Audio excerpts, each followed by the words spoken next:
ezali pe na mbuta moko peut-être ba oyo bauti na Congo bakoki koyeba ye papa George azalaki kotambola mingi na papa Diangenda ye apesaki témoignage ete papa Diangenda po azwa musala na ye tata na ye apesaki ye 5 mibeko apesaki ye 5 mibeko oyo il faut atosa tina suka ya mission na ye ya kote ya pendant 30 ans mobeko ya liboso ezalaki akoki kolala na kanda te ya mibale ezalaki akoki kozala na basi mibale te ya misato ezalaki akoki kokabola bana te oyo ye moko aboti na bandimbi ya mine ezalaki akoki kozongisa mabe na mabe te nakanisi na mobeko oyo soki toke na ba exemple historique toko lala awa po ba exemple ezali ebele oyo batu basalaki papa Diangenda mabe mais azongisaki mabe na mabe te et mobeko ya suka akoki kopesa mutu etumbu te donc 5 mibeko akoki kolala na kanda te akoki kokabola bana te akoki kozongisa mabe na mabe te akoki kozala na basi mibale te akoki kopesa mutu etumbu te nayebi te soki témoin moko contemporain ya papa Diangenda akoki kotelema po aloba ke abukaki moko ya mibeko wana azali te yango le 30 juin 1990 azalaki na fierté nyonso ya koloba ke nazwi diplôme na ngai nakanisi po na lelo tosukisi po na forum mais tokozwa enseignement ya maman conseillère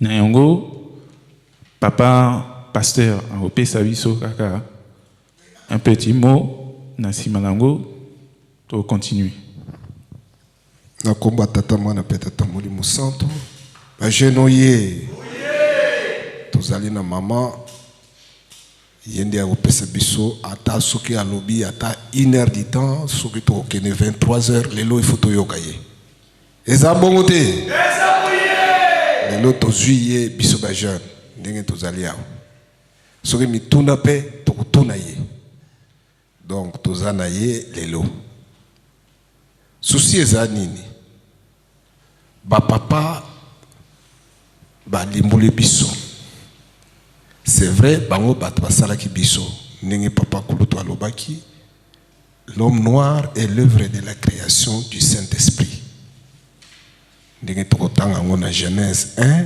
verset 26 l'homme noir est l'œuvre de la création du Saint-Esprit mais nabo komona que mutu mwindo a bébissi toutes les générations. Première génération d'Adam à Noé, ou la génération à Liboso, Bayokisi Nzambe Soni, ne bateau, 8 personnes de Babikaki. Deuxième génération de Noé à Abraham. Batuka kamisato babikaki. Bon comme kango parce que ezali original ba génération wana na kati ya enseignement kimbanguiste na biso biblique et tout ça. Première génération. Parce que lobi nazaki na papa Mario azoko insister que ba jeune ba yeba ba génération. Première génération d'Adam à Noé. Bato 8 kakababikaki. Deuxième génération de Noé à Abraham. Bato kakamisa to babikaki, Lot nabana na yemi bale. Troisième génération d'Abraham à Jésus-Christ. Troisième génération d'Abraham à Jésus-Christ. Donc Jésus-Christ azali repère il y a quatrième génération. Oyo ndenge alaki makambo nyonso oyo kosalema bokonzi likolo iko kita bongo na bongo. Pourquoi? Parce que secret ezali po ete baya koluka ngai na yo. Yango wana mission na biso ndenge ye atiki biso. Na diplôme na ye azwaki. Problème na ye objectif à atteindre ya monimi ezalaka nini? Objectif ezalaka, nous entendons tous l'obtention du salut de nos âmes pour prix de notre foi. C'est-à-dire biso atozelaka salut ya ba âme na biso. Pourtant on a 1 Pierre chapitre 1 verset 9. Papa Mario Moutapese Kinga on a boutou. Donc objectif est atteindre yo mundimi ezali pour obtenir salut ya âme na yo. 1 Pierre chapitre 1 verset 9. Et bongo temps oyo ye papa diangenda yebisi biso que tala mundimi à base ya mibekolo, à base ya bolingo, à base ya misala ne obtenir salut à âme na yo. Tala grâce oyo ya pesi biso. Et puis tant ozali za tant nini pona zonga lisusu na génération tant oyo tozali za tant ya grâce. Tant oyo ngai na yo to sale effort pour toi atteindre objectif ezali tant ya grâce. Ya grâce ndenge nini? Donc c'est le temps du pardon du péché. C'est pourquoi biso ba pasteur tozoku se pumune parce que za tant ya grâce au sali lisumu OK au sali ntubela ata obomaki mutu ata ozali ndoki ata osalaki ba négociation na Lucifer tant oye oboni pasteur au sali ntubela masumu na yo wana nyoso elimisami. C'est la temps de la grâce.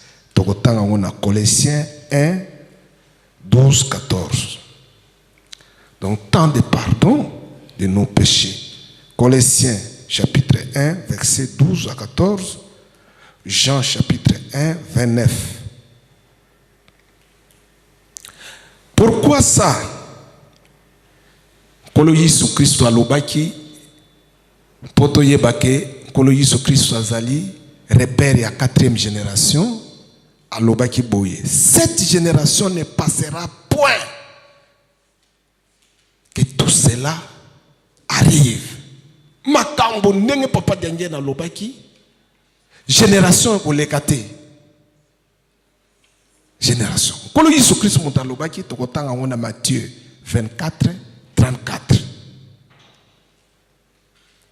On a un message en Kamba. Service évangélisation après ce qui est dans Boutou pour être tokoko zoa tant oyo tozali temps ya grâce to profiter parce que papa azoko mona to lembi to zongi lisusu na masumu enseignement longi après ça qui papa diange na kuntima to bosani yango pour être tokoko obtenir salut à ba âme na biso na komo tata mona peut-être mo santo amen. Ba genouiller Bagenouye sikoyo tokomi na maman ya likambo tozali na maman conseillère solo totondisami na esengo pamba te tozelaki mokolo wana année 2018 mobimba tozwaki occasion te ya koyamba maman na biso. Mais lelo